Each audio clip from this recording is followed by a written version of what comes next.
Prions ensemble.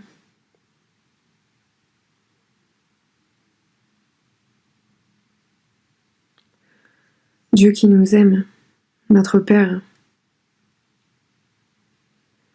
nous vivons dans la fin des temps, cette fin des temps que tu as prévue. Et parmi toutes ces personnes, tu nous as appelés, tu nous as séparés, tu nous as sauvés de nos péchés.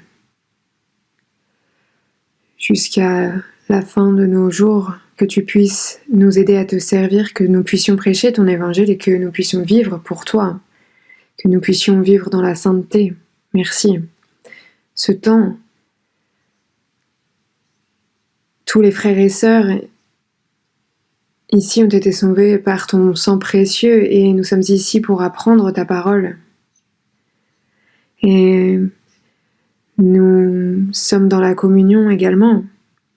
Nous croyons que tu es avec nous en ce moment et que tu puisses chacun nous considérer individuellement et que tu puisses nous tenir par ta main ferme. Que tu puisses nous donner tes versets, ta parole et ta puissance et ce qui convient, ce qui est bon pour nous, pour que nous puissions avoir un cœur droit en tant que tes enfants. C'est la fin des temps est bruyante et c'est une période de trouble. Et nous vivons dans ces temps.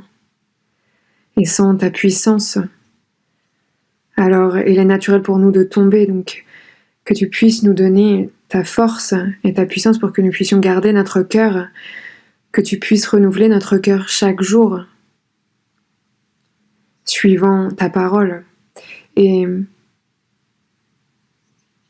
que tu puisses nous enseigner ce qui est correct pour nous et ce que nous devons faire.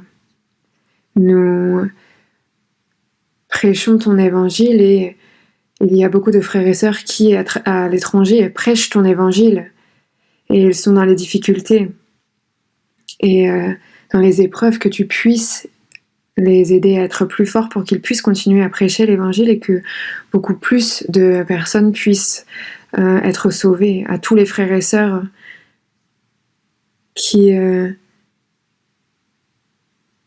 partagent ce sermon, que tu puisses regarder leurs mots, que tu puisses leur donner la bénédiction, que tu puisses les renouveler et que tu puisses aider les frères et sœurs à vivre beaucoup plus pour toi.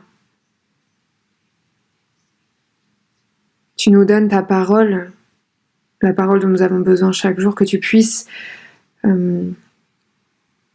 demeurer auprès de nous. Et nous remettons ce temps entre tes mains et nous avons prié au nom du Seigneur Jésus-Christ. Amen. Ouvrons la Bible à Psaume chapitre 83. Psaume chapitre 83. Psaume chapitre 83 du verset 1 à 8. Chapitre 83 du verset 1 à 8. Verset 1 à 8, je vais lire. Psaume chapitre 83 du verset 1 à 8. Cantique, psaume d'Asaph. Ô Dieu, ne reste pas dans le silence, ne te tais pas et ne te repose pas, ô Dieu.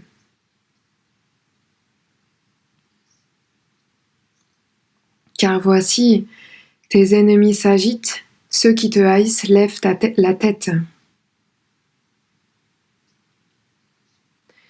Ils forment contre ton peuple des projets pleins de ruses et ils délibèrent contre ceux que tu protèges. Venez, disent-ils, exterminons-les du milieu des nations et qu'on ne se souvienne plus du nom d'Israël.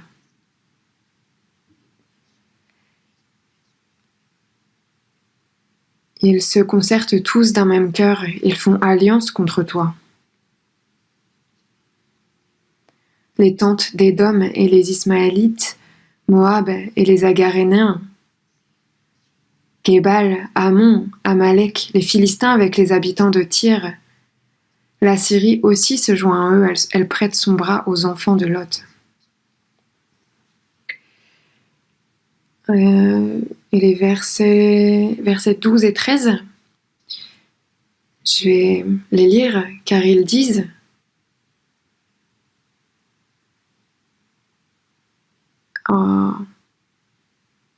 je vais lire. Si vous voulez lire avec moi, alors lisons ensemble. Car ils disent: emparons-nous des demeures de Dieu.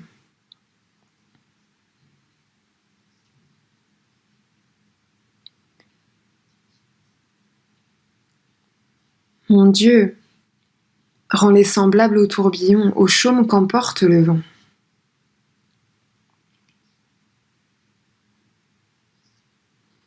Le sermon que j'avais préparé pour aujourd'hui n'est pas ce sermon, mais à cause des derniers jours, comme vous le savez, avec la guerre qui a éclaté au Moyen-Orient, il y a une grande guerre qui a commencé, et moi-même je ne sais pas ce qui va vraiment se passer par la suite, mais la guerre a commencé.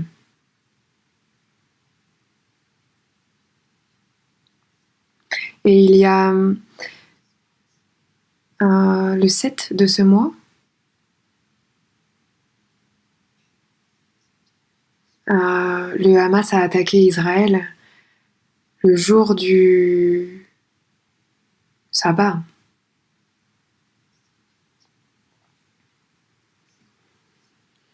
Et ce groupe, c'est un groupe armé. Et ils ont lancé à peu près 7000 roquettes à travers Israël. Et Israël a le pouvoir, la puissance vraiment de se protéger, mais 7000 roquettes, c'était trop. Et donc ça a été un peu éparpillé sur tout le pays d'Israël, et il y a aussi la bande de Gaza. Et il y a aussi un autre endroit où les Israéliens en fait vivent. C'est un désert où il y a énormément de fermes agricoles. C'est dans le kibboutz de Be'eri. Et ces Israéliens, en fait, ils vivent ensemble. Il y a à peu près 1000 foyers. Et 3000, il y a à peu près 3000, 4000 habitants. Et j'y suis allée. Et je suis aussi allée à un endroit du kibboutz où il y a des centaines de personnes, à peu près 800 personnes qui vivent ensemble. Et peu importe combien de foyers il y a, en fait, ils vivent ensemble.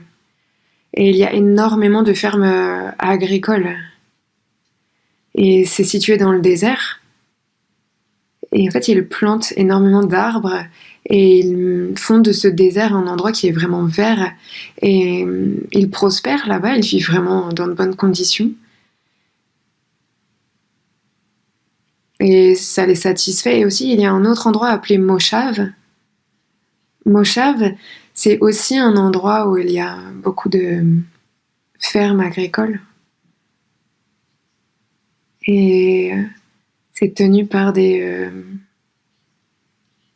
particuliers.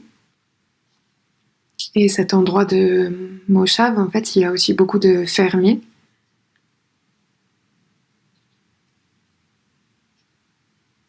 Et il y a beaucoup de politiciens juifs. En fait, ils sont de la région de Kibboutz de Be'eri.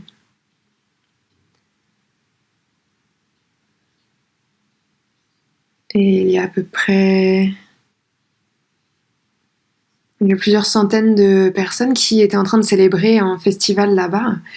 Mais un groupe armé a surgi, appelé le Hamas. Ce groupe est appelé le Hamas et ils les ont attaqués.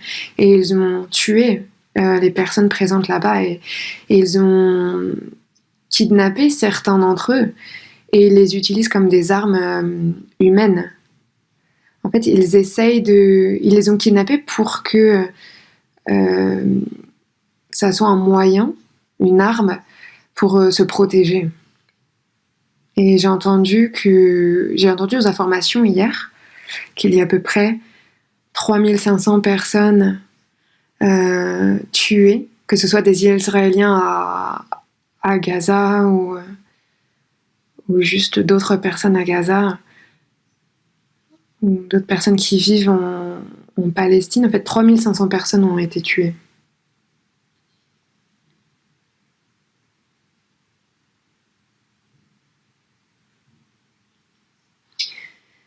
Et le Hamas, il voulait vraiment détruire toute cette terre. C'est vraiment l'impression que ça donne, qu'ils essayent de faire disparaître cet endroit. Et les Israéliens, comme vous le savez, eux, ils n'abandonnent jamais. Et même les Américains, leur opinion, c'est que l'opinion publique, c'est que vraiment les Israéliens, ils n'abandonneront jamais. Et si l'Iran essaye de partager leur opinion à ce sujet et qu'ils veulent contribuer à cette guerre, alors c'est la dernière guerre qui commence. Et les États-Unis leur ont demandé de reculer et de ne pas prendre part à la guerre, parce que s'ils prennent part à la guerre, alors c'est la dernière guerre qui commence.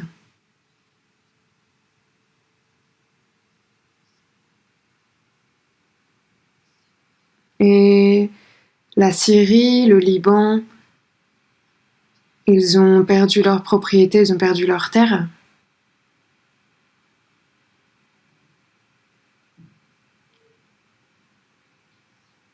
Et la Syrie, eux, ils ont envoyé les roquettes. Et ils ont envoyé des terroristes. En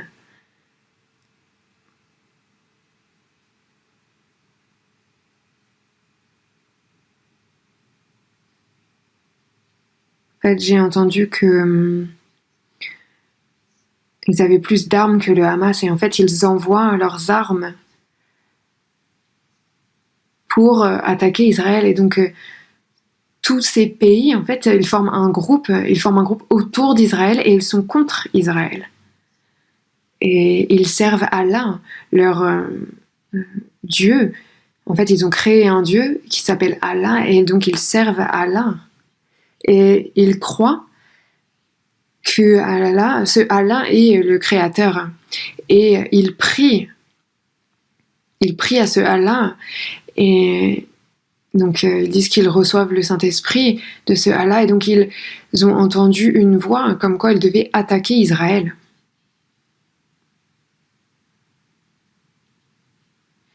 Et aussi, ils ont un livre, comme la Bible, mais ça s'appelle le Coran. Et donc, ils combinent leurs idées. C'est similaire à la Bible, mais c'est différent en même temps. Et ce groupe,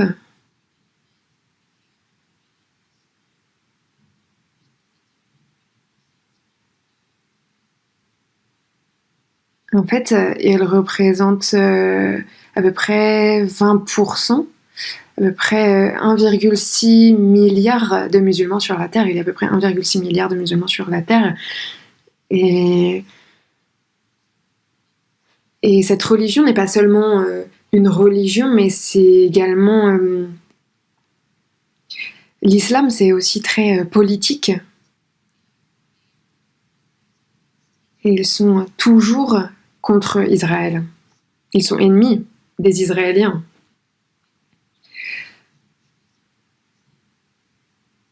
Il y a 55 pays musulmans.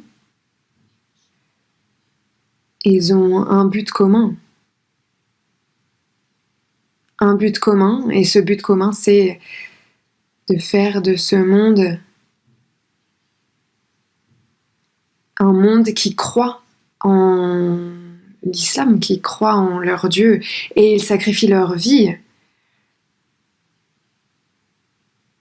Ils sacrifient leur vie pour Allah depuis qu'ils sont jeunes.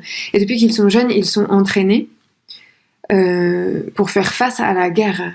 Et si les enfants atteignent l'âge de l'adolescence, en fait, ils reçoivent une arme à feu, une vraie arme à feu pour se préparer à la guerre contre les Israéliens. Et dans notre pays, nous aussi, on a beaucoup de musulmans. Ils sont vraiment puissants, et ils sont dangereux. Et ils prévoient vraiment de détruire l'Israël, et ils veulent que le monde entier croie en Allah.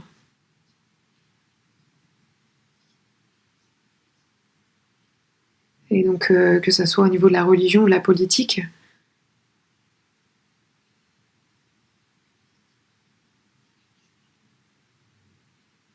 c'est une vraie bataille, c'est une vraie guerre qu'il y a actuellement. Et en fait, cette guerre, c'est vraiment entre les Israéliens et les musulmans. Donc j'ai dit vraiment, frères et sœurs, aujourd'hui on allait parler d'Israël et des musulmans, donc j'ai changé le titre, j'ai changé le thème du sermon d'aujourd'hui. Et comme vous le savez,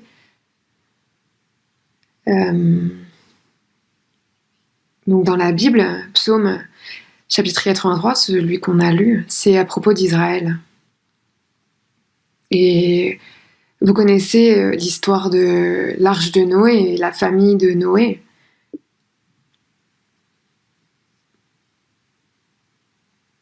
Après l'événement du déluge et de l'arche de Noé,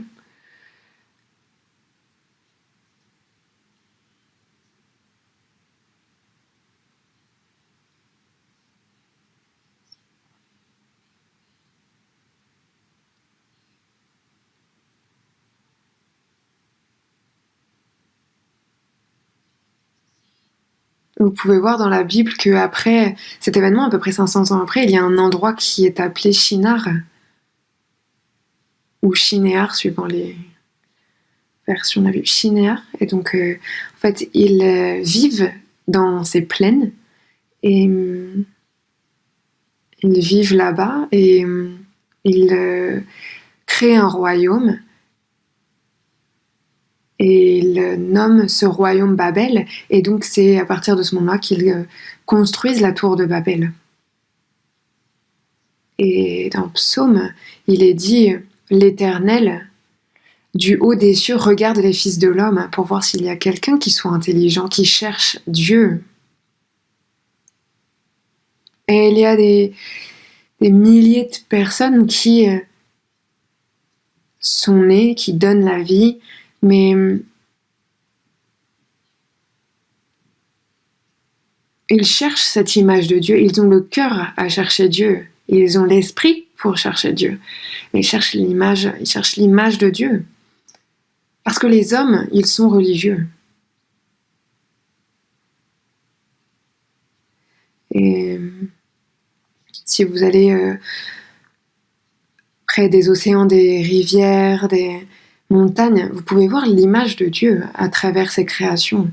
Et il y a des milliers de personnes qui servent d'autres dieux, qui servent des dieux, et ils créent des idoles.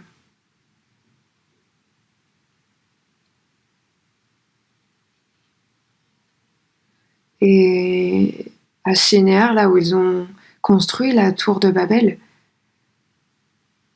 en fait, il y avait un homme, dans Genèse chapitre 12, il y avait Abraham, il a les enfants d'Abraham qui ont été choisis, les enfants d'Abraham et la nation choisie. Et cette nation choisie, le nom qui lui a été donné, c'est Israël. Et donc Dieu a choisi à travers Abraham, il a choisi cette nation comme ses enfants, et donc ce sont les enfants bénis de Dieu, c'est le peuple choisi de Dieu, c'est ou sinon d'autres termes, ils ont un autre nom, c'est le peuple hébreu. Et ce même peuple a créé la tour de Babel.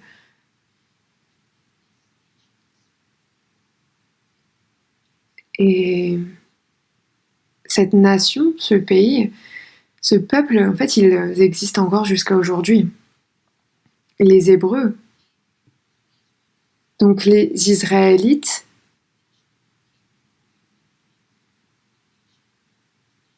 ceux qui ne sont pas israélites, ils les appellent Hébreux, les Hébreux. C'est ainsi que ça se fait normalement. Et les Juifs, c'est comme ça qu'ils s'appellent eux-mêmes. Et en fait, les Juifs, c'est ils sont nommés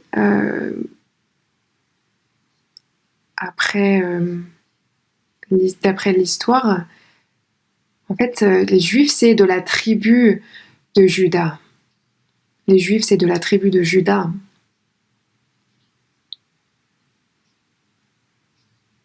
Parce que le roi était né en Juda, et donc ils ont été appelés Juifs. C'est comme ça que le mot juif a été créé. Et donc, Dieu les a choisis. Il s'est choisi un peuple. Et donc, si vous écoutez les séminaires bibliques, vous pouvez entendre le peuple choisi de Dieu. Ça ne veut pas dire que toutes les autres personnes sur cette terre ne peuvent pas recevoir le salut. Mais Dieu a créé les animaux, il a créé les hommes. Vous pouvez le voir dans la Bible.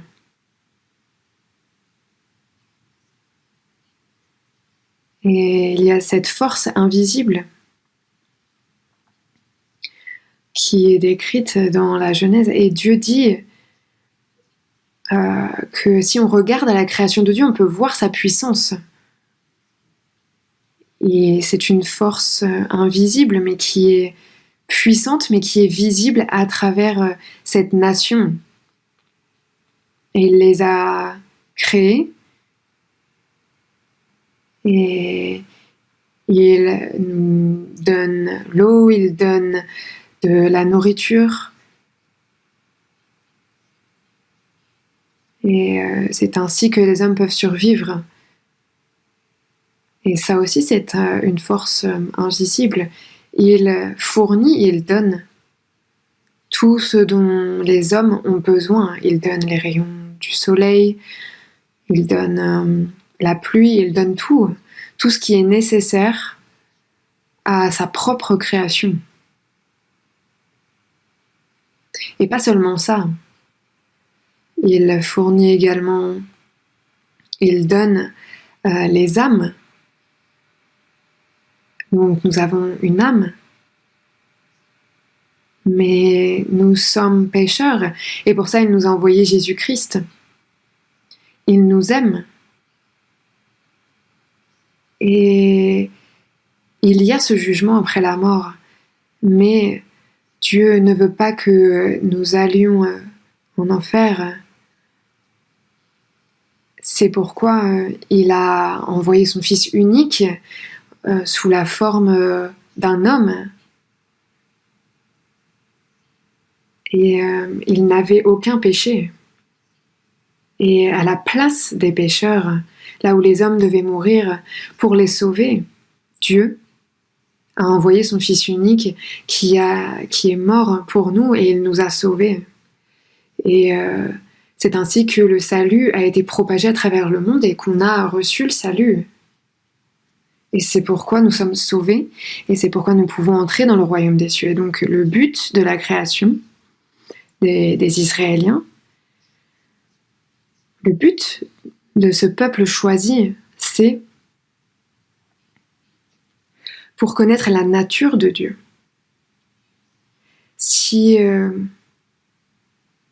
vous voyez une personne et les gens disent « Oh, cette personne, vraiment, elle a une bonne personnalité. Oh, elle paraît vraiment bien, ça paraît vraiment être une bonne personne. » Mais si vous regardez l'extérieur de cette personne, en fait, c'est vraiment difficile de comprendre l'intérieur de la personne. Donc, pour connaître vraiment cette personne intérieurement, en fait, on doit construire une espèce de relation avec cette personne.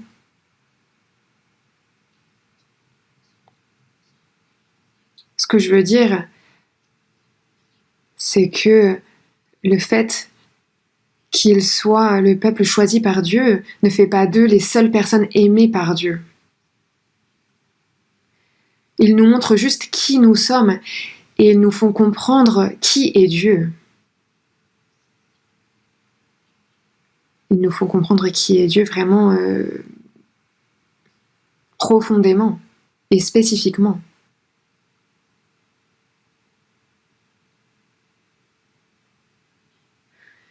Et en connaissant ça, en regardant le peuple israélien, les Israélites, en fait, on peut comprendre que Dieu gouverne ce peuple. Et dans la Bible, il est écrit qu'il sache que Dieu règne sur Jacob jusqu'aux extrémités de la terre.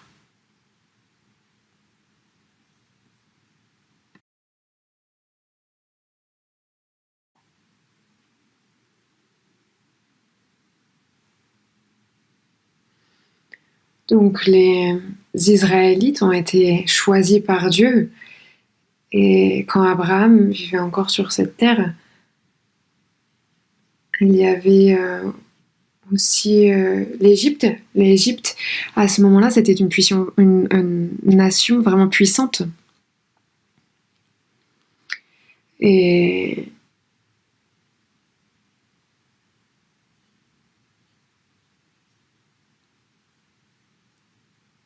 avant les Israélites, il n'y a pas vraiment de détails sur l'histoire. Mais après la création des Israélites, en fait, l'histoire vraiment se détaille. Et donc Dieu a choisi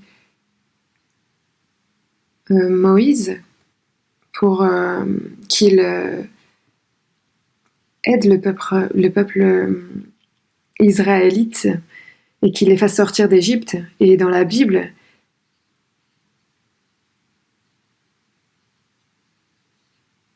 et donc, comme vous pouvez l'entendre aussi, ou vous l'avez entendu à l'école de l'Église, dans Genèse chapitre 1, c'est la création. Genèse chapitre 2, c'est l'histoire de l'humanité. Et la fin de la Genèse, c'est l'esclavage imminent des Israélites en Égypte. Ça, c'est la fin de la Genèse.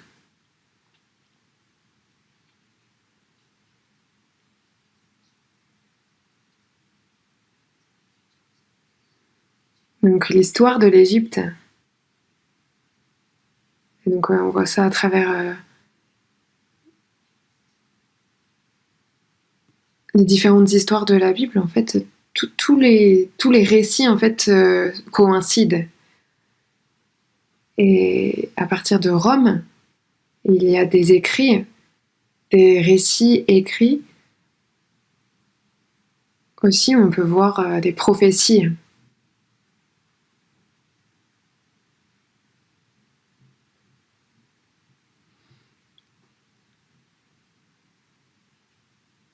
Et donc la Bible, on peut dire que la Bible parle du futur également. Elle relate des faits qui se passeront dans le futur.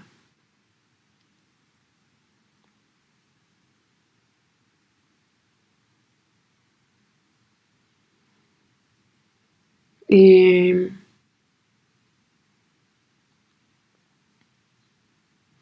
là où les Israélites vivaient, c'était autour de la mer Méditerranée.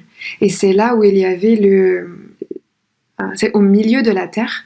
Et c'est là où il y avait le jardin d'Éden.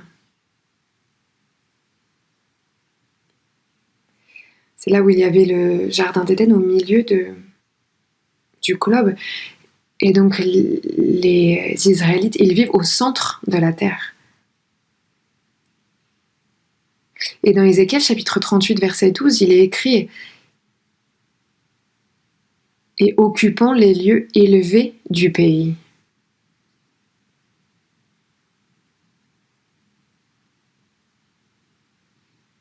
Et l'histoire de Babylone, l'histoire de Rome, tous ces récits en fait sont liés à l'histoire d'Israël.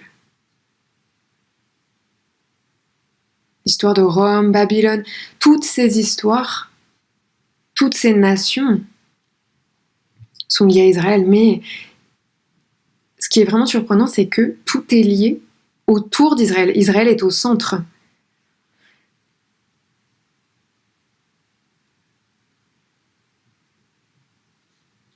Et il y a vraiment des pays vraiment influents dans le monde en ce moment. Il y a vraiment un pays qui est vraiment influent. On pourrait dire que c'est par exemple les États-Unis. Les États-Unis vraiment sont puissants. Et ils sont grands. Mais qui gouverne les États-Unis ? C'est pas le président des États-Unis, c'est Israël. Les Israéliens qui vivent aux États-Unis, ce sont eux qui gouvernent les États-Unis. Et c'est eux qui sont puissants au niveau... ils règnent vraiment sur l'économie.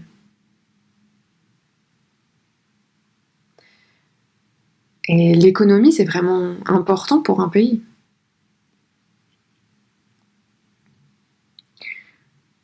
Et je souligne ça parce que c'est un fait. Vous connaissez la famille Rockefeller ?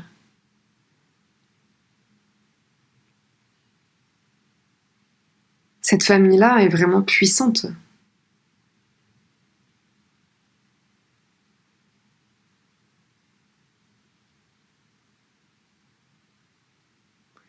Et comparé aux Américains, il y a aussi les Rothschild. Eux, ils sont encore plus puissants au niveau de... Ils ont vraiment une puissance financière importante, mais en Europe. Et donc, au niveau politique et financier, vraiment... On dit que c'est pas vrai, mais en réalité, c'est vrai. Les aspects politiques et les aspects financiers, en fait, se mettent ensemble et donc ça fait que les Israéliens contrôlent ces aspects aux États-Unis. Et c'est un fait que Israël est vraiment puissant même aux États-Unis. Comme vous pouvez voir dans la Bible, dans Deutéronome chapitre 7, verset 7, Dieu dit « Ce n'est point parce que vous surpassez en nombre tous les peuples que l'Éternel s'est attaché à vous et qu'il vous a choisi, car vous êtes le moindre de tous les peuples. »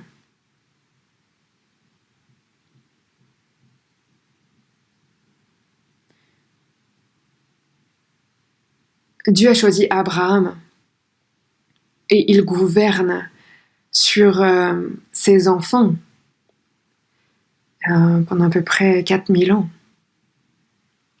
Dieu a puni Israël. Quand ils ont désobéi, quand ils ont commis des péchés, il les a punis.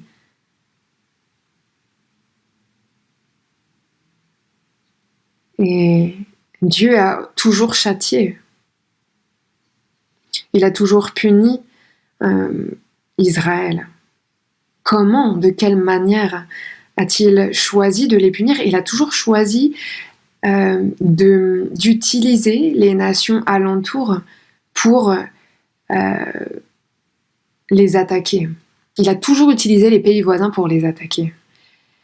Et donc, il retourne à Dieu, et ensuite il pêche de nouveau, et il se repent, et il retourne à Dieu, et il pêche de nouveau, et en fait ça se répète. Et donc, on peut dire que vraiment l'histoire d'Israël, c'est l'histoire d'un miracle. Et dans Deutéronome chapitre 4, Dieu dit, il a chassé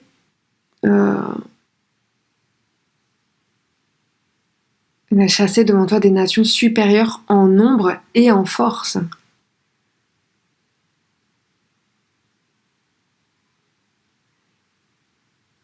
pendant à peu près 400 ans, 40 ans, pardon, ils ont vécu dans le désert. Mais Dieu leur a dit, allez, servez Dieu et croyez en Dieu.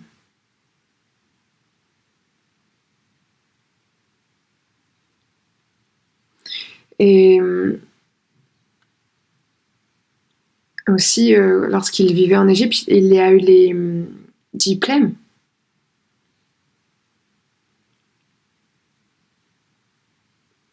Il y a eu les 10 plaies lorsqu'ils étaient encore esclaves en Égypte.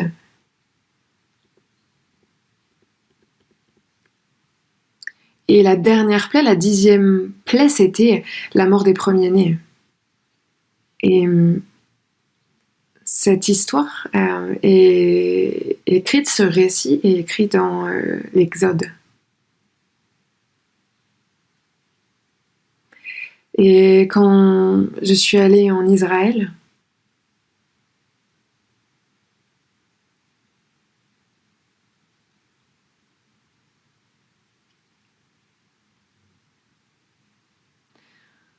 je suis allée là-bas et en fait j'ai vu l'océan et c'est vraiment propre. Et la mer Rouge est tellement propre et c'était tellement grand, tellement translucide. Et vous pouvez imaginer en fait qu'il y ait un chemin vraiment entre ces eaux. Et c'est comme ça que Israël, le peuple d'Israël s'est échappé de l'Égypte. Et le Pharaon, soudainement, lui, il a changé, son cœur a changé, et donc il a décidé de poursuivre les Israélites avec son armée. Il a commencé à les poursuivre jusqu'à ce qu'ils traversent. Et les Israélites traversent la mer Rouge, et l'armée de Pharaon se rapproche, mais Dieu les recouvre par les eaux. Et les soldats égyptiens meurent sous les eaux.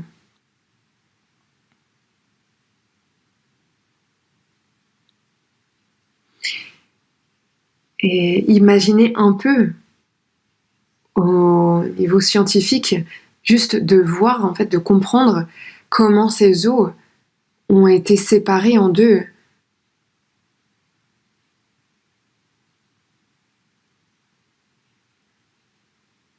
Et il y a juste un chemin entre ces eaux qui est formé, c'est vraiment formidable.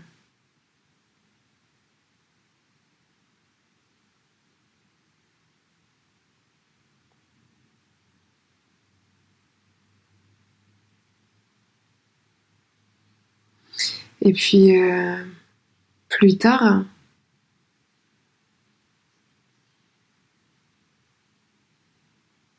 des plongeurs se rendent dans la mer Rouge et ils se rendent compte qu'il y a la roue du char de Pharaon et son essieu qui sont...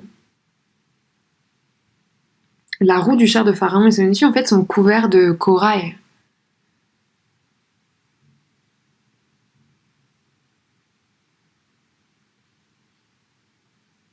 Et ils ont découvert ça dans la mer Rouge.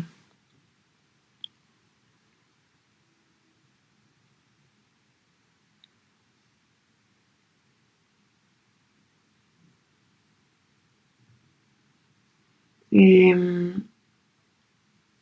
quand les Israélites ont traversé, quand ils se sont enfuis, ils sont ensuite restés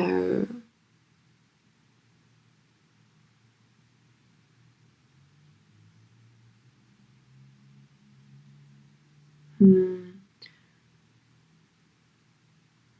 fait, j'ai reçu il y a quelque temps le cadeau d'une sœur, un cadeau qui venait du pays de Shinéar. Et cet objet est un peu particulier. Et en fait, dans tous les cas, si vous regardez la Bible, le pays de Shinéar En fait, les Israélites passent les pays de Shinéar, les plaines de Shinéar, et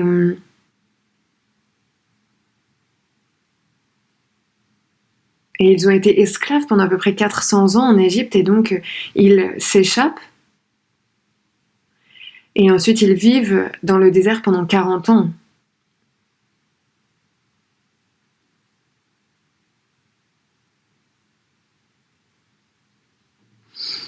Et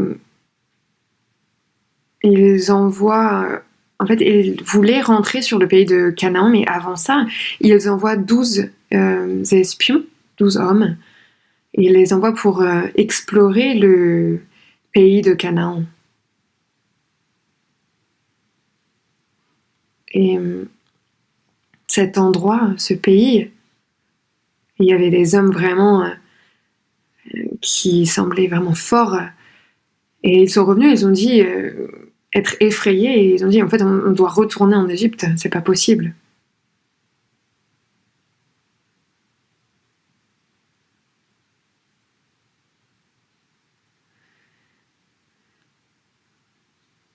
Et ils se sont jamais entraînés vraiment au niveau militaire, au niveau de leur armée, ils se sont jamais vraiment entraînés. Mais au lieu de ça, il y a des nations autour d'eux, 7 nations.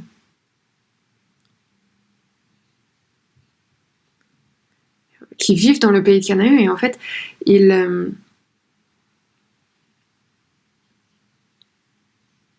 avaient l'air vraiment forts. Et vous pouvez voir dans la Bible que Dieu dit, vous pouvez vraiment battre des milliers d'hommes en une fois. Vous pouvez battre tous ces hommes parce que le Dieu d'Israël se bat avec vous.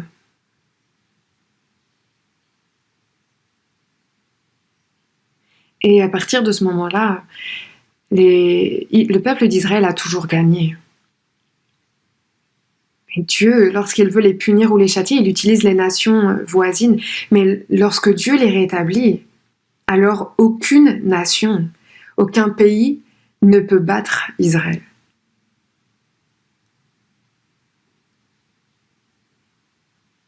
Et dans Ézéchiel chapitre 37, il y a cette histoire avec le roi d'Assyrie, le roi Rabshakeh.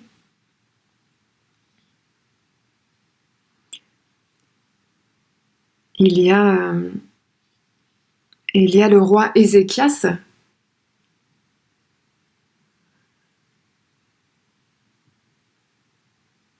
Donc il y a Rabshakeh qui prend position et qui se met... donc le roi d'Assyrie qui se met contre Israël, et il dit que Ézéchias n'arrivera jamais à protéger Israël, et que Rabshakeh lui arrivera à dominer sur le peuple. Et donc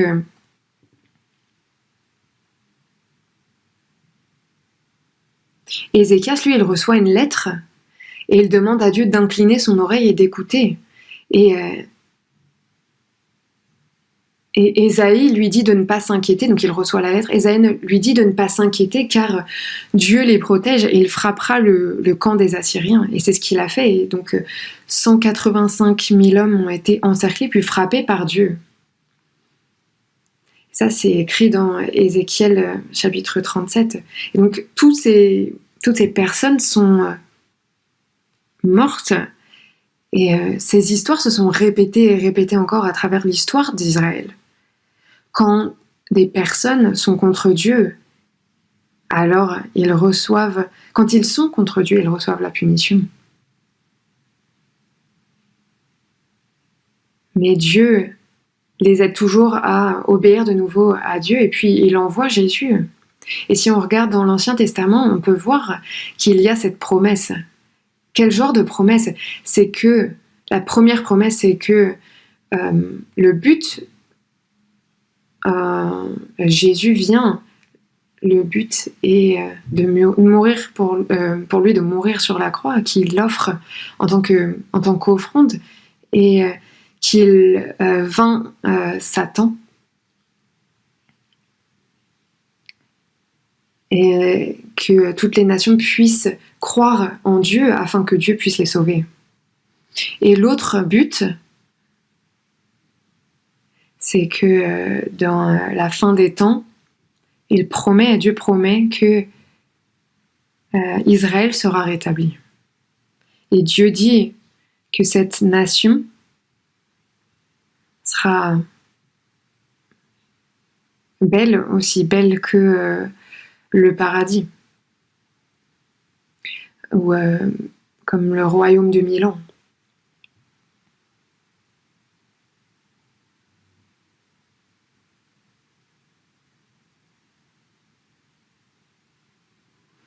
Et Pilate, lui, il tue Jésus. Jésus est mort en 33 après Jésus-Christ. Et Pilate, lui, il dit que Jésus n'a pas de péché. Mais les Juifs, eux, insistent pour que Pilate le fasse tuer. Et donc, il se lave les mains en présence de la foule et il dit « Je suis innocent du sang de ce juste, cela vous regarde ». Et la règle à l'époque, c'est que le sang doit être versé pour un homme qui a des péchés. Et donc, le peuple, lui, répond quoi? Le peuple d'Israël répond que son sang retombe sur nous et sur nos enfants, et c'est pourquoi il est écrit « Je suis innocent du sang de ce juste ». Et en l'an 70, donc 37 ans après, il y a l'empereur romain Titus.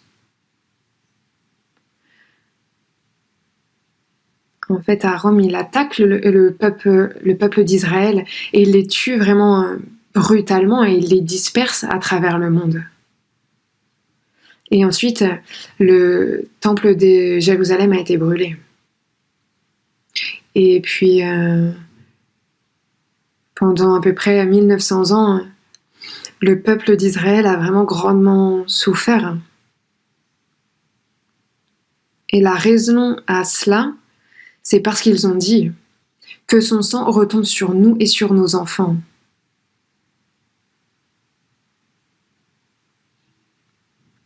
Ils n'avaient aucune idée. Ils ne connaissaient rien de la Bible.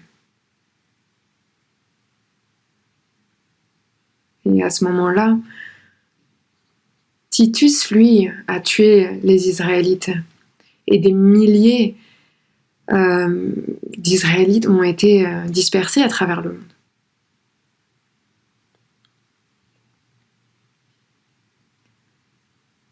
Et puis, pendant la Seconde Guerre mondiale, à peu près 6 millions de Juifs ont été tués en Europe.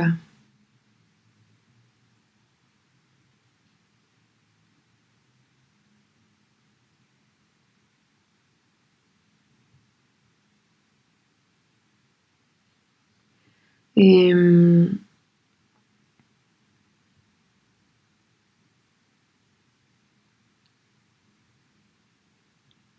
il est également écrit dans la Bible, dans Luc, « Car si l'on fait ces choses au bois vert, qu'arrivera-t-il au bois sec ?» Ça, c'est le prix du sang de Jésus.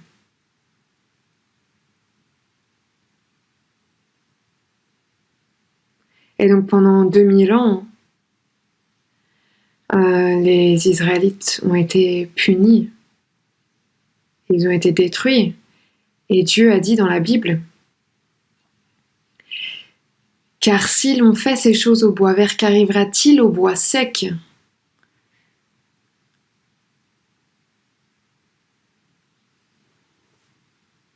Et ça, c'est dans Luc. « Car si l'on fait ces choses au bois vert, qu'arrivera-t-il au bois sec ?»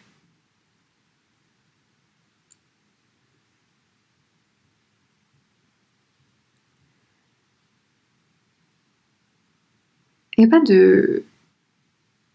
En fait, de la perspective de la morale, c'est les péchés moraux, en fait, ils sont tous pardonnés par Dieu. Mais si vous ne croyez pas que Dieu vous a donné cette bénédiction pour vous sauver, et si vous ne croyez pas en cette bénédiction, alors vous recevrez le jugement. Vous ferez face au jugement. Et Dieu dit dans la Bible que si vous ne croyez pas en cette bénédiction, si vous ne croyez pas au salut, alors vous avez pris la décision d'aller en enfer. Donc je vais partager un peu plus et puis après je vais revenir au sujet principal du sermon. Donc les Israélites, pendant presque 2000 ans, ont souffert.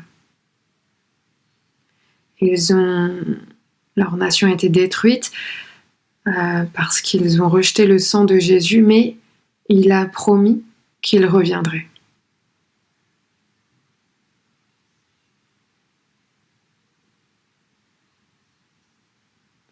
Et en 586 avant Jésus-Christ, et pendant à peu près 2000 ans, il n'y avait aucune nation. Ils ont juste souffert à cause des autres pays, à cause des autres nations, mais Dieu a promis qu'il les rétablirait et qu'ils retourneraient dans leur pays et qu'ils recevraient la puissance.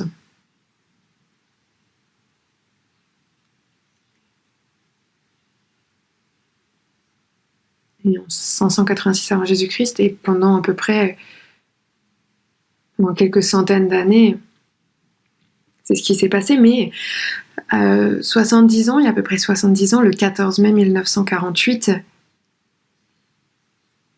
soudain, après 2000 ans, à peu près 2000 ans de souffrance, la nation de Dieu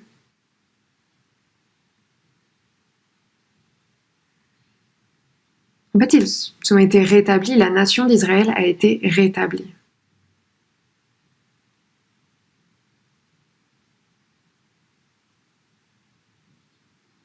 Et après cette indépendance d'Israël, il y a eu plusieurs guerres qui ont éclaté au Moyen-Orient. Le Moyen-Orient, en fait, c'est quand même des nations puissantes.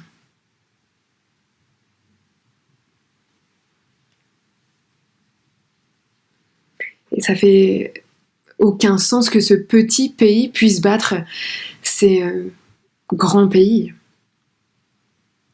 Ils sont... Au niveau du nombre, en fait, ça fait aucun sens. 14 pays unis, les pays arabes unis, ils sont unis ensemble et ils se liguent contre Israël. En fait, ils encerclent Israël et ils les frappent. Et les Israéliens, ils ne peuvent pas sortir du pays. Ils ne peuvent même pas sortir du pays parce qu'il y a 14 pays qui les encerclent.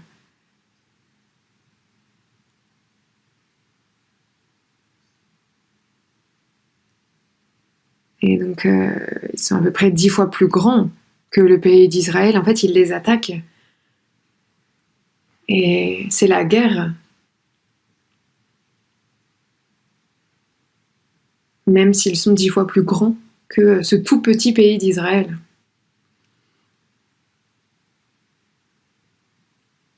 Et on appelle cette guerre la guerre des 6 jours. Parce qu'elle a duré 6 jours. 6 jours de guerre. Et donc ils ont pris le désert de Sinaï et ils se sont avancés rapidement vers la frontière israélienne.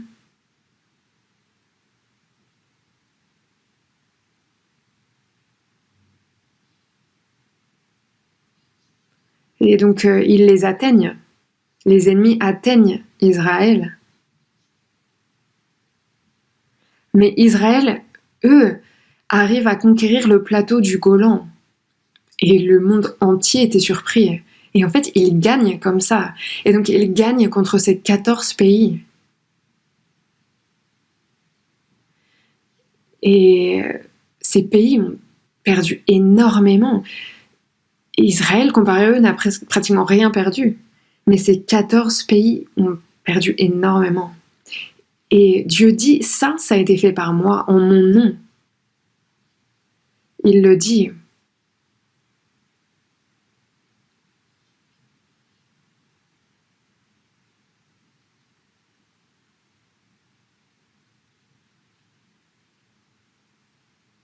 Mon nom s'est fait connaître d'eux. C'est ce que Dieu dit. Et donc, le fait de vouloir détruire Israël, les autres nations disent, mais où est ton Père? Où est ton Dieu? Mais Dieu, lui, il rétablit Israël. Et les autres nations réalisent que, en fait, Israël est le peuple choisi de Dieu. Ce sont les enfants de Dieu. Et Dieu dit, mon nom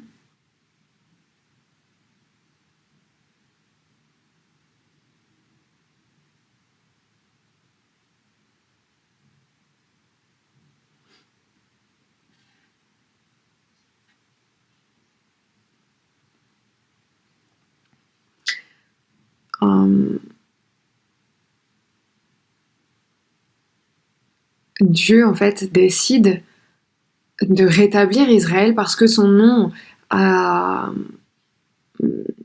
a, a été bafoué par les autres nations. C'est pour ça qu'il rétablit Israël. Et donc, je vais revenir au sujet principal du sermon.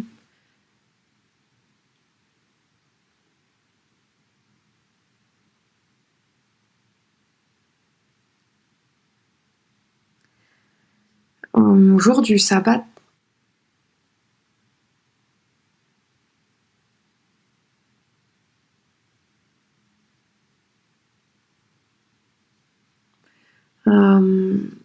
les Juifs, les Israélites, ils ne font rien en fait, ils se reposent le jour du sabbat.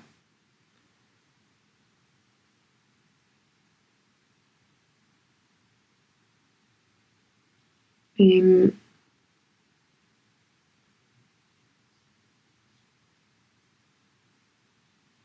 et donc, Hamas, eux, ils ont attaqué le jour du sabbat. Et à ce moment-là,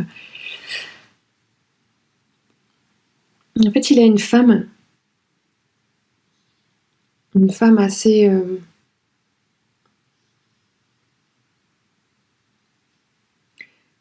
entraînée. En fait, elle était entraînée par l'armée et elle a autorisé Israël à utiliser l'arme nucléaire.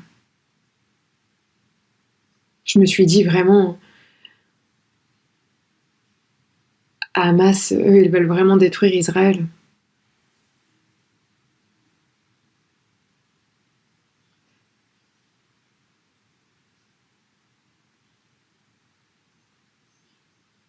Et les États-Unis, même eux, ils n'avaient aucune idée que le Hamas avait pour plan d'attaquer Israël. Israël, ils ont des protections, mais il y avait trop de roquettes, il y en avait vraiment beaucoup trop. Et donc, ils ont été incapables de se protéger. Est-ce que vous pensez que Dieu autorisera le pays à se rétablir?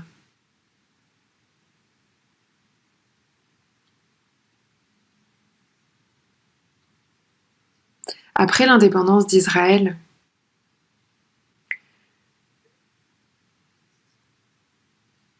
il y a eu plusieurs guerres, mais Israël a toujours gagné. Et ça devant le monde entier.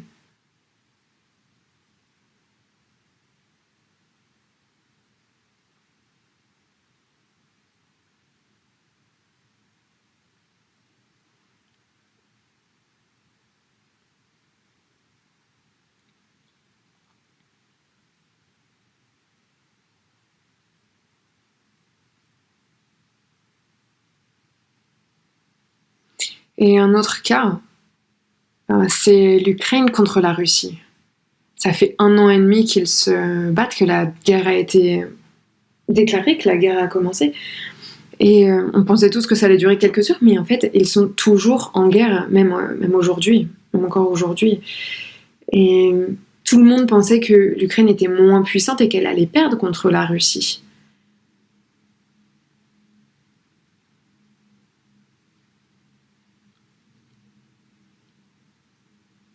Mais il y a beaucoup de Russes qui sont morts également. Et ça a été une erreur pour Poutine d'attaquer l'Ukraine. Et si on regarde les livres de l'Apocalypse et le livre d'Ézéchiel, dans le chapitre 38 et dans le chapitre 39 d'Ézéchiel, en fait, c'est l'histoire de la dernière guerre. Et l'histoire de la dernière guerre qui est écrite dans les chapitres 38 et 39 du livre d'Ézéchiel. Et c'est la guerre qui se produira avant le jugement.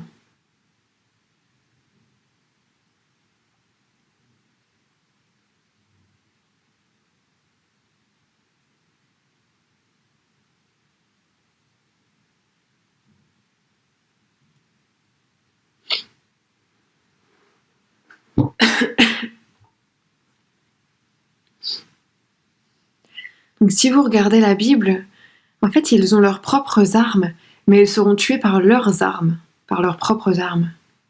Ce qui sera la bombe nucléaire. Et la bombe nucléaire a été créée pour attaquer un autre pays, mais dans un sens, c'est ce qui fera qu'ils courront à leur perte à cause de cette arme nucléaire. Et les scientifiques disent que si on utilise la bombe nucléaire, alors en 30 minutes, c'est le monde entier qui disparaît. Et puisque personne ne comprend comment le monde fonctionne, en fait, vous prenez plaisir au monde, mais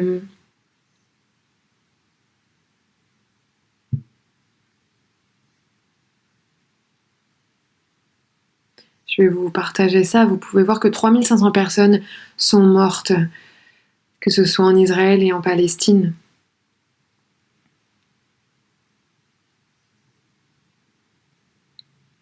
Et 55 pays sont complètement contre Israël.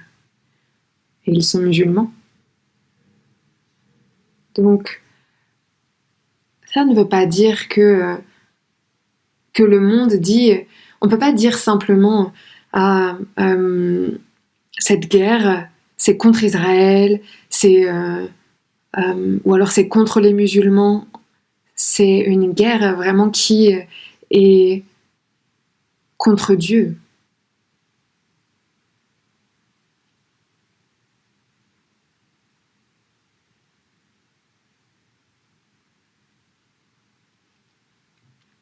Et je vais lire nos versets principaux, les versets du début. Donc, Psaume, chapitre 83, verset 1. Psaume d'Asaph, ô Dieu, ne reste pas dans le silence. Et il y a 2 sens à cela. Le premier sens, c'est que Israël est indépendant, ils ont l'indépendance et ils ont une grande puissance. Mais beaucoup de personnes qui sont israéliens, qui sont israélites, qui vivent dans ce monde, en fait, ne croient pas en Dieu. Il y a énormément de juifs qui ne croient pas au Nouveau Testament et en Jésus-Christ. Et ils essayent de tuer ceux qui croient en Jésus-Christ. Et au niveau de la morale, ça,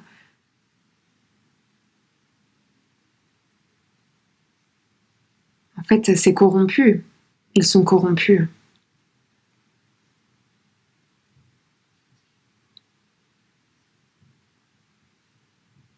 Et la capitale d'Israël,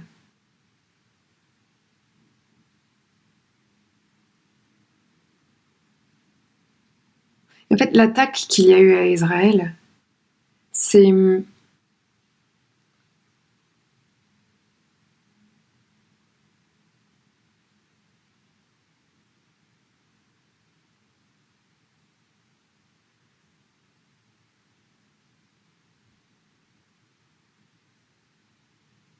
en fait, c'est une ville qui est connue pour l'homosexualité. Il y a énormément de gays, de lesbiennes. Et donc Dieu prévoit de les punir. Et je crois que Dieu a utilisé le Hamas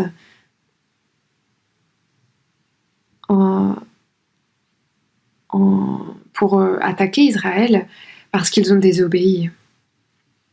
Et les Israéliens, ils ont pensé, ah, j'espère que les Israéliens ont pensé c'est une punition de Dieu et donc retournons à Dieu.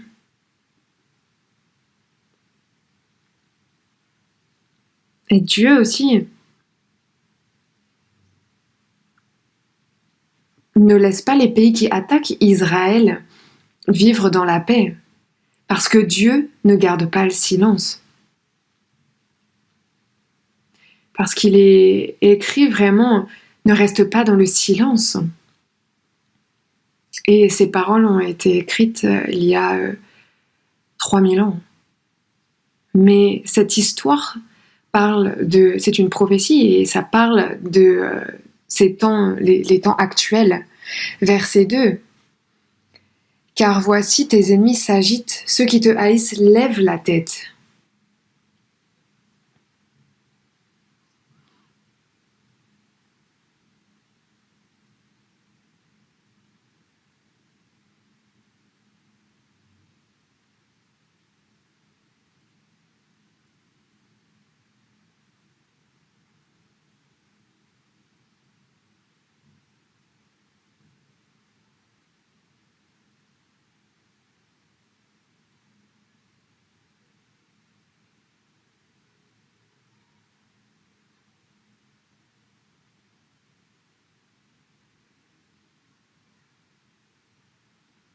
Et en fait, le sens de ce verset ici, Psaume 83, verset 2, en fait, c'est « Car voici tes ennemis s'agitent, ceux qui te haïssent lèvent la tête. » Et c'est écrit ici, les nations arabes, en fait, elles essayent de gagner contre Dieu. C'est le sens de ce verset ici. Et ces pays continuent à dire, ces pays qui ne croient pas en Dieu, continuent de dire ce Dieu que tu as toi, il ne te sauvera pas. Mais aucun pays ne peut gagner contre Israël.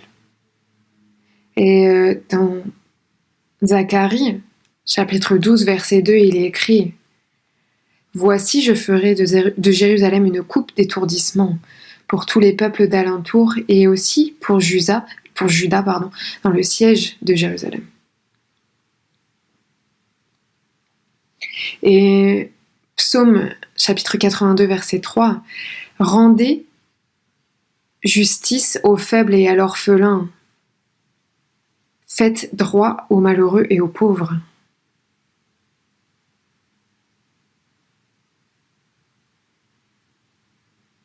Dieu dit, ne touchez pas à mon propre pays, à ma propre nation.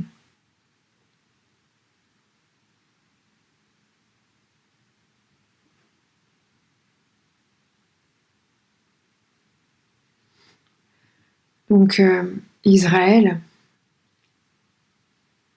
ils sont indépendants maintenant et ils vivaient jusqu'à présent dans la joie.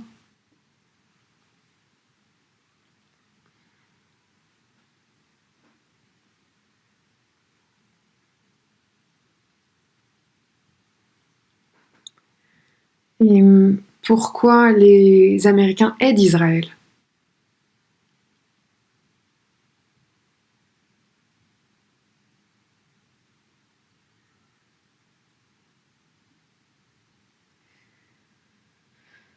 Et vous pouvez voir à travers le 11 septembre 2001, et donc ces avions qui se sont écrasés dans les tours jumelles à New York.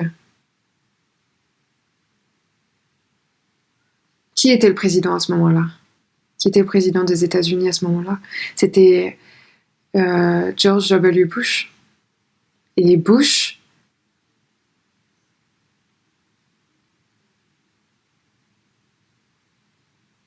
celui qui a ordonné l'attaque, c'est Ben Laden. Et qui a tué Ben Laden? C'est Bush. Bush a ensuite ordonné à ce qu'on tue Ben Laden, qui a été tué plus tard.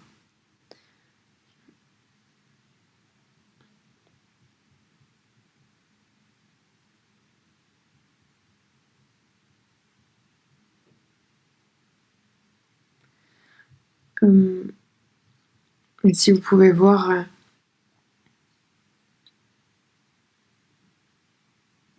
Israël est lié à Dieu. Ils se concertent tous d'un même cœur. Ils font une alliance contre toi. Dans le verset 5. Les tentes d'Édom et les Ismaélites, Moab et les Agaréniens, Gébal, Ammon, Amalek, les Philistins avec les habitants de Tyr.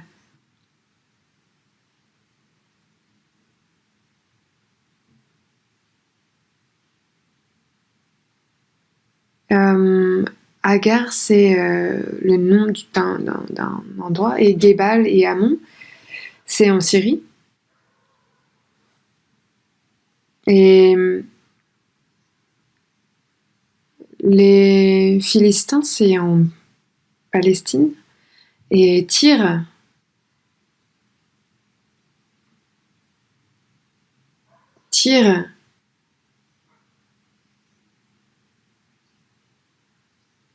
et dans le verset 8, la Syrie aussi se joint à eux. Elle prête son bras aux enfants de Lot.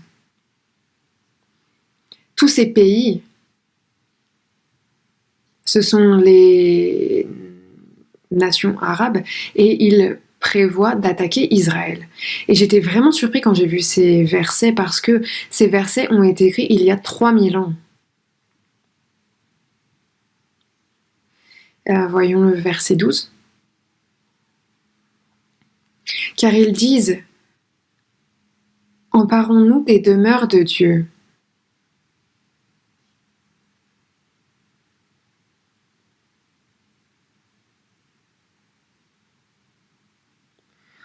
Verset 13. Mon Dieu, rends-les semblables au tourbillon, au chaume qu'emporte le vent.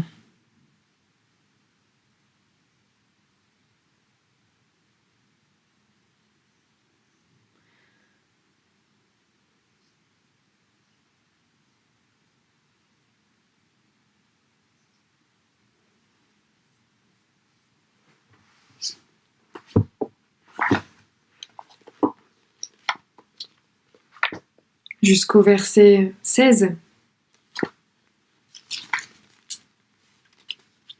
83 verset 17, chapitre 83 verset 17.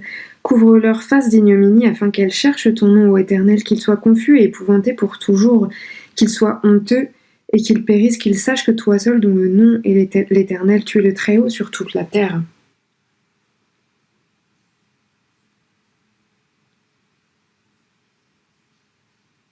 Et en regardant Israël,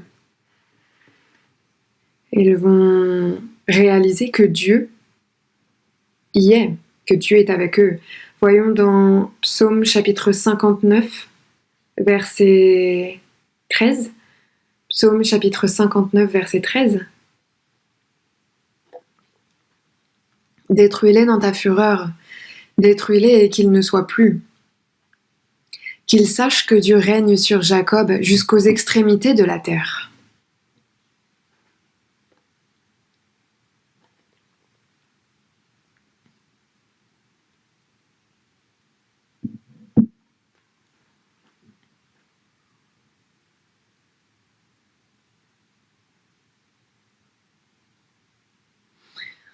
Il y a vraiment beaucoup de personnes qui oublient certains événements.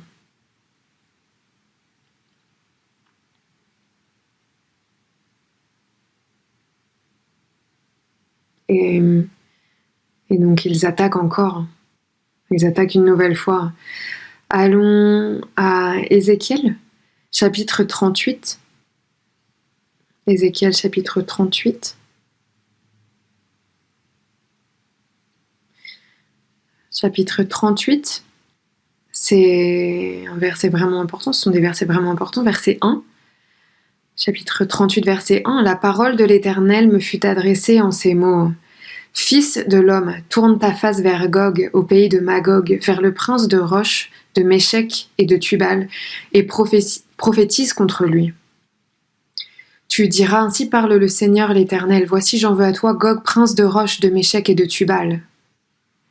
Je t'entraînerai, je mettrai une boucle à tes mâchoires, je te ferai sortir, toi et toute ton armée, chevaux et cavaliers, tous vêtus magnifiquement, troupes nombreuses portant le grand et le petit bouclier, tous maniant l'épée. Verset 4. Ça se passera dans le futur.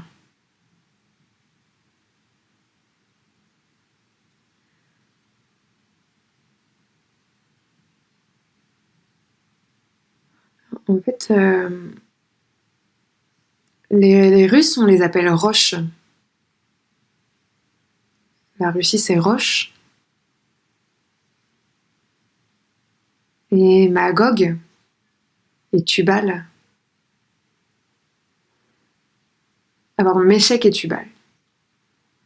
Et donc, il est écrit aussi ici, prince de Roche.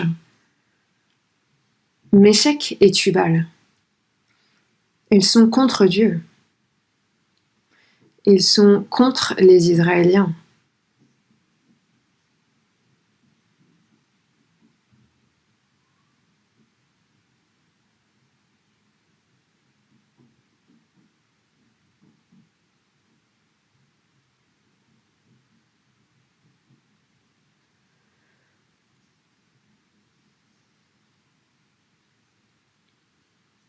Et ici, il est écrit « Je mettrai une boucle à tes mâchoires ». Et c'est écrit dans le verset 4 « Je t'entraînerai, je mettrai une boucle à tes mâchoires ». Dieu les entraînera vers Israël, mais je mettrai une boucle à tes mâchoires, je te ferai sortir.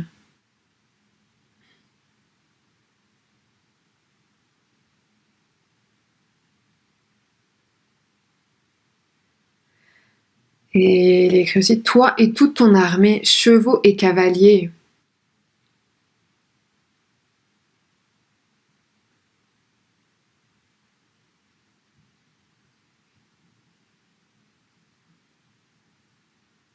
Troupes nombreuses portant le grand et le petit bouclier.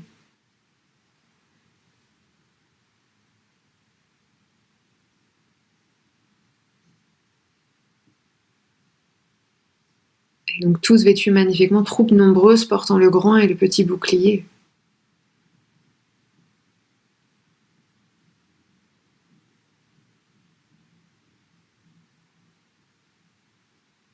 Et dans le verset 5, et avec eux ceux de Perse, d'Éthiopie et de Pousse, tous portant le bouclier et le casque.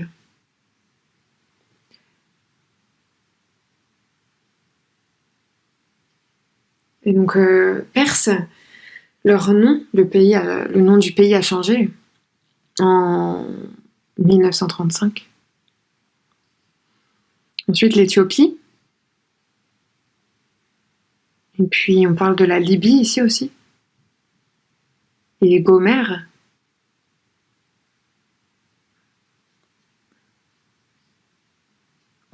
La Perse a changé son nom en 1935 pour le Liban. Non.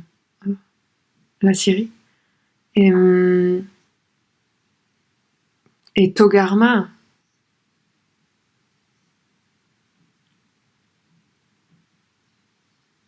C'est la Turquie. Et tous ces pays qui sont décrits ici, ce sont les pays qui sont liés à l'Iran. Et donc, l'Iran, eux, sont contre Israël. Verset 8. Après bien des jours, tu seras à leur tête. Dans la suite des années, tu marcheras contre le pays dont les habitants, échappés à l'épée, auront été rassemblés d'entre plusieurs peuples sur les montagnes d'Israël longtemps désertes. Retirés du milieu des peuples, ils seront tous en sécurité dans leur demeure.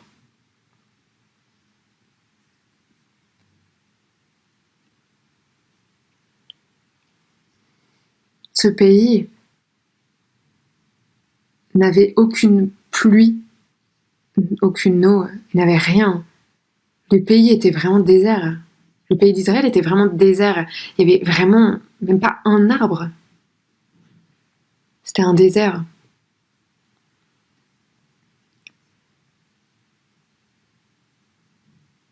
Après bien des jours, tu seras à leur tête. Dans la suite des années, tu marcheras contre le pays dont les habitants échappés à l'épée auront été rassemblés d'entre plusieurs peuples sur les montagnes d'Israël longtemps désertes.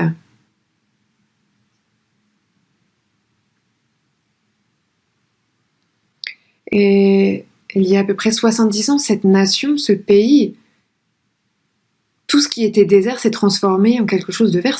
En fait, le pays s'est transformé. Et il faut vraiment regarder ce qu'il s'est passé ici.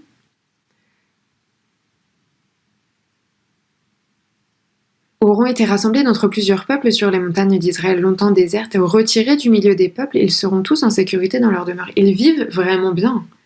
Mais dans le verset 9, tu monteras, tu t'avanceras comme une tempête, tu seras comme une nuée qui va couvrir le pays, toi et toutes tes troupes et les nombreux peuples avec toi.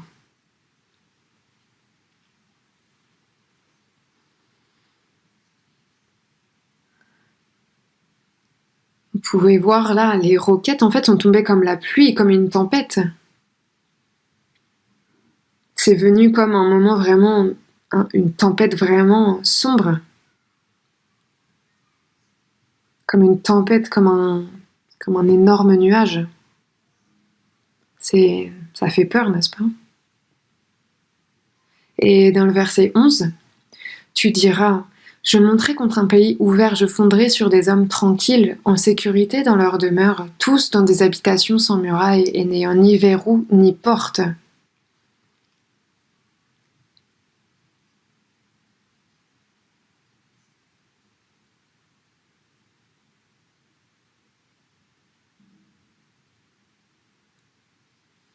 Donc,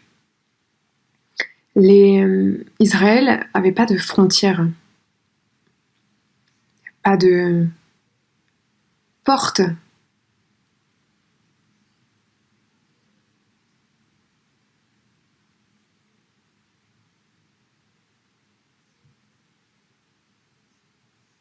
Il y a la mer Morte.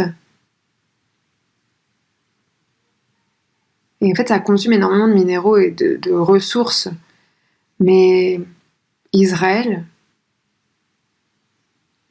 ils ont la seconde plus grande, ils ont le second plus grand volume de pétrole, juste après les États-Unis.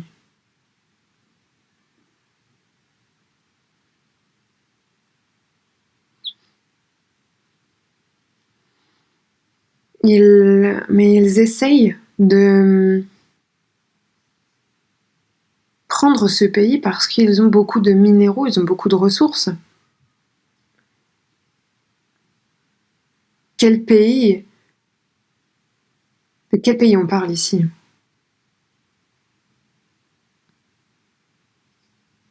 Ce pays n'avait aucun homme. Et ici, dans le verset 12, j'irai faire du butin et me livrer au pillage.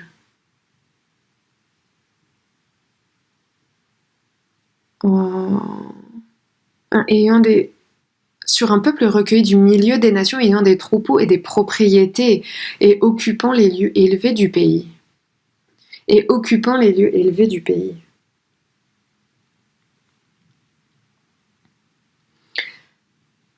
Et occupant les lieux élevés du pays. Dieu prévoit d'attaquer ce pays. Verset 14, c'est pourquoi prophétise, fils de l'homme, et dit à Gog, ainsi parle le Seigneur l'Éternel, oui, le jour où mon peuple d'Israël vivra en sécurité, tu le sauras.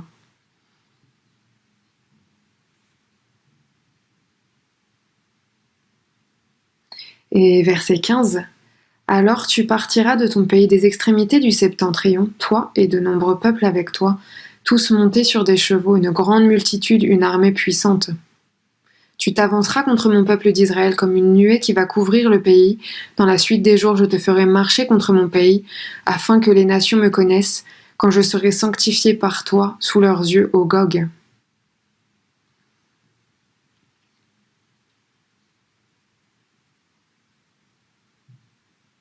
Pas seulement le Hamas, mais d'autres pays essayent d'attaquer Israël.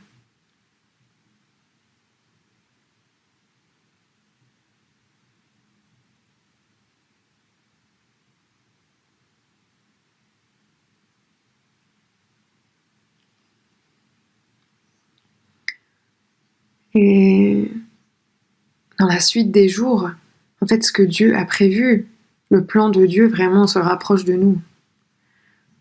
Vous pensez que Israël va perdre la guerre?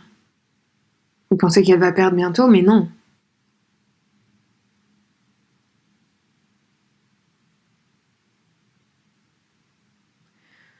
Dieu ne permet pas qu'Israël perde la guerre. Cette guerre, elle a commencé. Et dans cette série de sermons, je vais essayer de vous expliquer, je vais essayer de vous résumer. Et je pense que ça va pas se terminer bientôt. Je pense que... En fait, je pense que l'Iran ne va pas interrompre cette guerre. Et le monde est vraiment inquiet.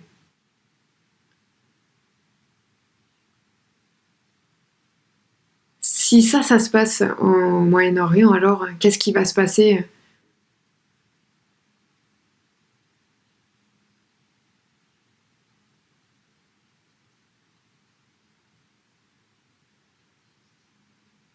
Parce que les conflits au Moyen-Orient, ça, c'est déjà passé. Et l'économie, on souffre. Et ça devient difficile au niveau de l'économie mondiale. Et il y a aussi des problèmes de pétrole qui surgissent. Et cette fois,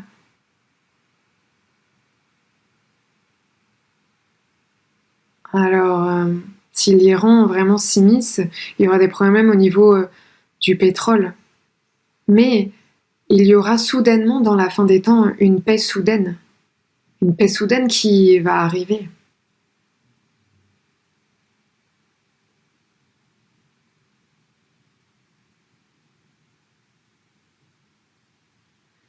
Et dans Daniel chapitre 9, verset 27, Dieu explique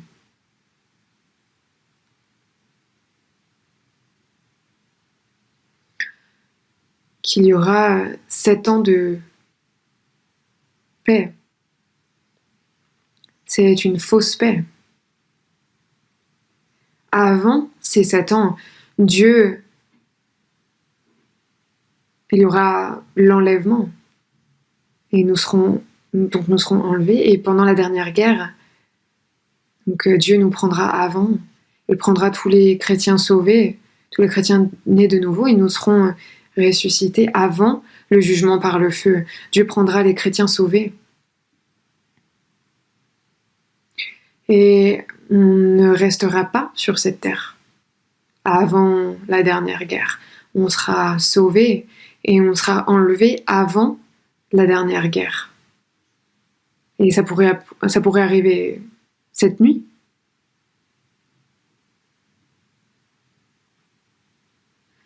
Et c'est comme si il y allait y avoir une grande guerre, mais il y aura en continu cette fausse paix. Et les gens penseront que le monde vraiment paraît être un monde paisible où il fait bon vivre, mais ça sera une fausse paix. Et Dieu dit, quand il y aura ces jours paisibles et que les gens se sentiront en sécurité, alors la destruction viendra. Et il y aura... Ils feront face aux douleurs de l'enfantement, ils ne pourront s'enfuir. Et ça sera le jugement de Dieu. Et donc, au Moyen-Orient,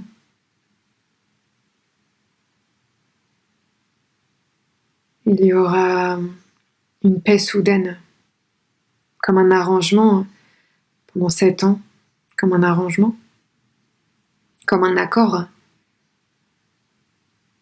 Et avant ces 7 ans, on sera ressuscité parce que Dieu nous enlèvera.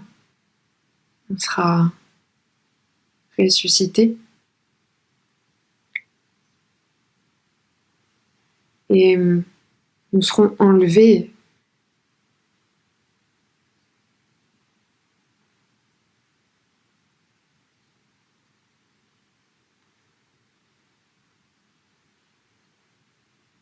Et pendant ces 7 ans, il n'y aura aucune personne sauvée. Aucune personne ne pourra être née de nouveau durant ces 7 années.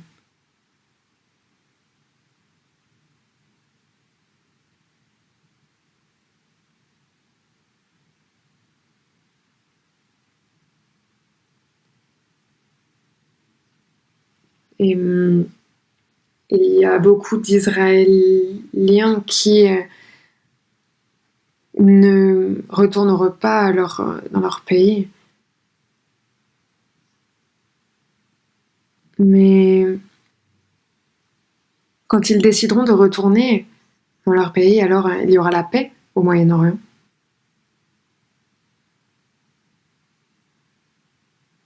Et quand ils reviendront, qu'est-ce qu'ils feront? On peut voir dans la Bible, dans Apocalypse chapitre 7, verset 4, il est écrit: « Et j'entendis le nombre de ceux qui avaient été marqués du sceau, 144 000, de toutes les tribus des fils d'Israël. »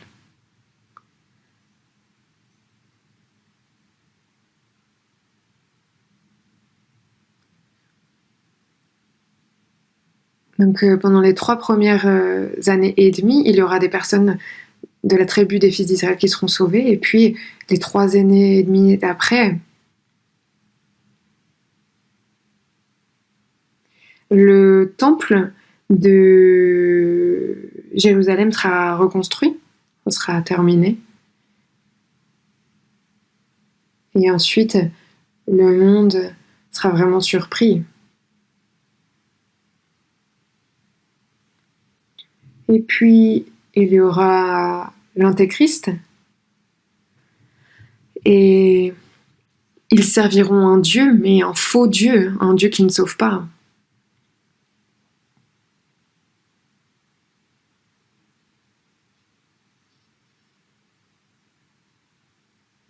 Et ils auront un code barre sur le front ou sur la main droite. Et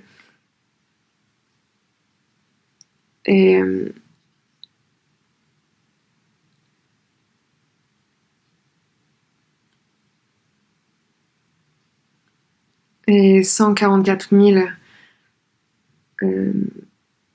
et un nombre important d'Israélites seront tués et ils auront la tête coupée. Et donc leurs têtes seront coupées et ils mourront. C'est ce qui est décrit dans l'Apocalypse. Et le Seigneur reviendra, il y aura la guerre nucléaire, et puis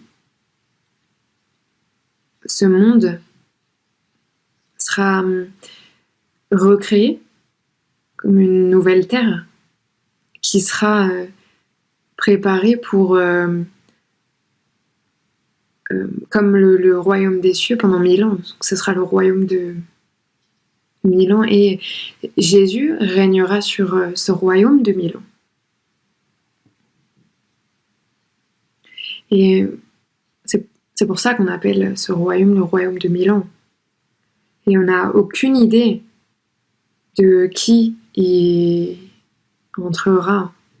Mais après le royaume de 1000 ans, Dieu détruira la terre et apprenons plus dans le futur. Et dans Apocalypse chapitre 20 et 21, il est écrit qu'un royaume des cieux éternels est préparé pour après le royaume de 1000 ans. C'est l'histoire. C'est un peu le scénario, le plan.